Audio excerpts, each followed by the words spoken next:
លោកពូជាវីរៈបុរសដែលអស្ចារ្យសបាយលោកពូថ្លៃដូចមាសរលោង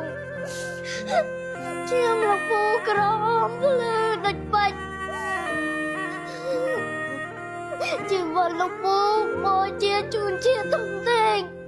លោកពូសូមដឹងគុណ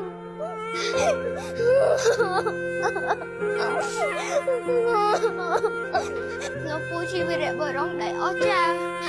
ឆោមហាងខ្យល់ភ្លៀងដែលរឹងមាំលោកពូជាខែដែលការពារជាតិឲ្យទឹកដីខ្មែររឹងមាំមិនរលាយកូនសូមអរគុណ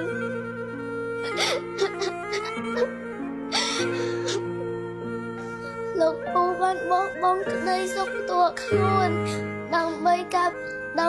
ឲ្យប្រជាជនរស់សុខ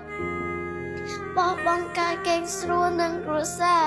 ដើម្បីការពារប្រទេសជាតិក្មួយសូមដឹងគុណ